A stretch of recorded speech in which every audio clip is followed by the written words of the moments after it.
Hey guys, it's Stonewall Kelsey here. Today I'm just going to be doing a quick walk around video of my 1973 International Harvester Scout 2. So there it is right there. If you saw the first video that I posted, you can pretty much see how rough it was when I first got it. That was the video that the guy sent me before I went to Arkansas to go pick it up. So since then, I've done a whole lot to it, and I could probably talk about it all day long, but I want to keep this video pretty short. But pretty much painted it, put on a whole new suspension. Let's see, redid all the interior, fixed a whole bunch of leaks, replaced a few U-joints, fixed a whole bunch of seals. Nothing's leaking too crazy.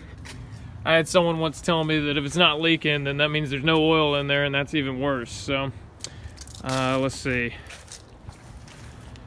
All these decals, the red, black stripe, I got on eBay. I've had a few people tell me that my Scout looks like it's sponsored by Gucci. I don't know about that, but they could send me some flip-flops or something. So when I got the Scout, it didn't come with a lot of these decals and stuff, and these things really aren't cheap, so I've had to buy a few of these on eBay. I just wanted to have that look. I could have gone without, but I think it looks better with it. When I got it, if you saw in the first video, there's an auxiliary tank back here. It's like a 15-gallon auxiliary tank. It's like a boat gas tank, and I hated it. The previous owner, the guy that I bought it from, he wanted to turn this into a rock crawler. But I actually got a hold of this 19-gallon plastic tank. Fits right up under there, so I got everything hooked up, got my vented gas cap and everything.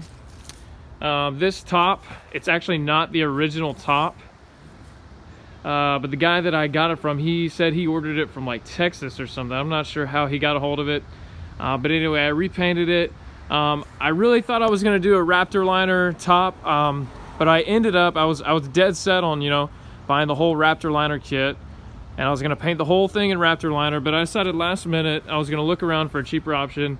And I actually settled on, this is actually Rust-Oleum truck bed liner. And it's holding up pretty good. Nothing's chipping or flaking. I did a pretty bad job of cleaning the old paint. That's what this is. But I spent about $80. I got about 20 cans of that truck bed liner. I mean, it's doing great. I have zero complaints. Let's see, this bumper right here. Let's see, this piece of C-channel is actually what used to be the front bumper on the Scout before I got that chrome bumper from a junkyard. But anyway, I wanted to reuse it because I wanted to have a swing out with my spare tire and everything. And so I made all this. This hinge right here is actually, I got that from A to Z Fabrication. It's just a heavy duty hinge. So this whole thing swings out. I'd open it for you right now. I don't think I really need two hands to do it. It's pretty muddy. By the way, yeah, I didn't bother to clean anything. Me and a buddy, we went mudding the other day. I'm doing that in air quotes.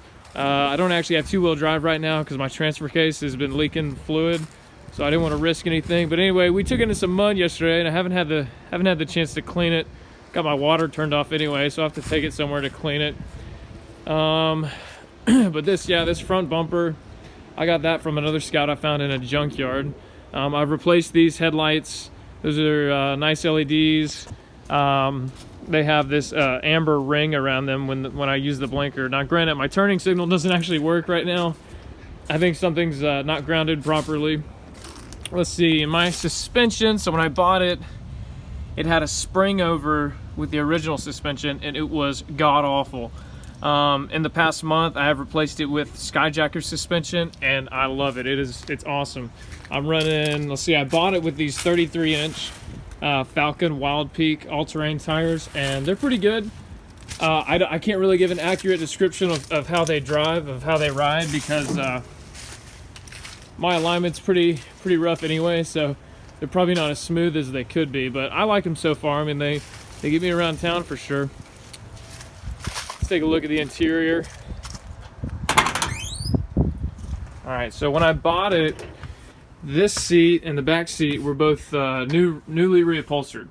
So I didn't have to do anything with that, so that's real nice. Of course, I got a blanket over it right now, but brand new seats, and they're great. I made this center console. It's just a nice thing to have. Has had some nice, you know, put some cup holders in there. And I remade these, so the old door vinyl inserts were pretty rough. Didn't really match the color scheme I was going with, so I just decided to bought some thick cardboard and just rewrapped them and put them back on there. And so, I mean, it's pretty plain, pretty boring, but I mean, it's definitely nicer than not having anything. And I just repainted these. This is that same truck bed liner, same for this. So my dash, see, I wrapped this pad. The pad was pretty rough. It was all cracked and filled in all the cracks and just wrapped it with that same vinyl, same for here. Then I just painted this and that truck bed liner. I got this steering wheel from eBay.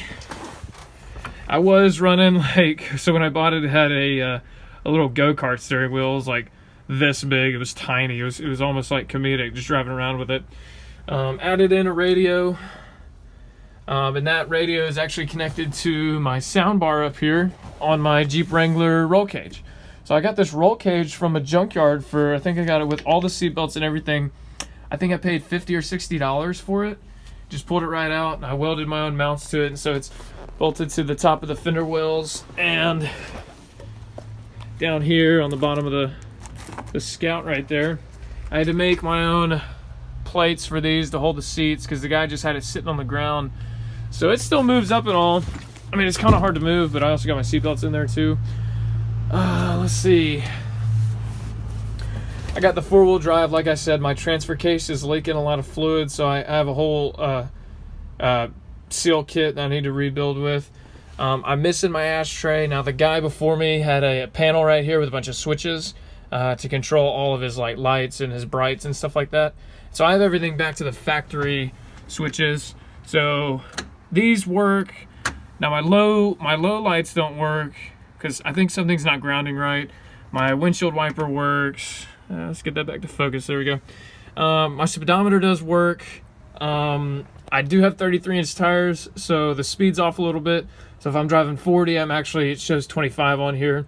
That's just a gear thing because I think factory these cars came with 31-inch tires. I'm pretty sure, but that is the original mileage on there. Now it is a little off since I fixed it, but you know, I'll eventually get a gear ratio thing and fix that. Fuel gauge comes on. It's not very accurate. Alternator gauge does not work, and I do not have either of these gauges hooked up. So eventually I'll hook those up. Defrost works. My heat works great. It's really pretty nice on chilly days. It gets hot real quick. The heater box is cleaned it out. Got a new filter for it. Let's see. Got plenty. That's, you know, the selling point for this was how big it is. I really wanted a Bronco, and I had my hands on a Bronco, but these Scouts are just so much bigger. And I mean, you take this back seat out, and you got a full truck bed pretty much. But anyway, let's go take a look at the engine. See, the cool thing about the Scouts too, pretty much a Corvette, right? Because it opens forward. It's not just a regular hood. Let's see. So there's the 345 V8 5.7 liter engine. I've done a lot to it. The guy before me, he actually gave me a receipt from Firestone. He spent about $2,000 at Firestone doing I don't know what. All I found that Firestone did was strip out a bunch of bolts, so take that as you will. Got a new radiator because mine blew up on the trails. Wasn't really doing much anyway. I was just kind of driving, and my buddy, told me to stop. He said, "Hey, you're spewing out radiator fluid," and I was like, "Oh, well, that sucks." So I decided to put in some of that sealing kit, like that stuff you just pour in there, and it blew it up. So I had to buy a new radiator. It's been doing good. I've had it for about 5 months now. No issues. I need a new carburetor filter. But other than that, I mean, the whole thing runs pretty good. I really need a new car battery. I'm running a lawnmower battery right now, so it's probably not the best. I had to rebuild all the brakes. The front disc brakes were working fine. They're a little spongy, but they work. But the back brakes, the back drum brakes were completely gutted, so I had to run brand new lines and redo all that. Let's see, what else?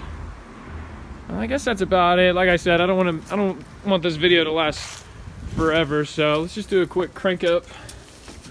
Hadn't been started in a while, so we'll see if it cranks up. And here's my battery cutoff switch. It's It's pretty much the only security I have in this thing. And let's see. Oh yeah. Cranks right up. Really reliable vehicle, you know, so far. It's only stranded me a few times, but of those few times it stranded me, I've always been able to get out. So I'm actually wearing my Scout shirt too. Got this from American Eagle. You can go find one if you like Scouts. Go follow my Instagram page. It's at Zeppelin73Scout. That's Zeppelin, Zeppelin 73 Scout. I pretty much have been posting videos as I've been working on it. So as I've been painting it, doing a whole bunch of stuff, I got pictures and videos of me doing all that kind of stuff. So it's pretty interesting if you're into this kind of stuff. Eventually, you know, I'm going to take it camping in the next few weeks once we get on winter break from school. But thanks for watching. I'm going to try to post more videos. Never really done the whole vlog thing before. But subscribe.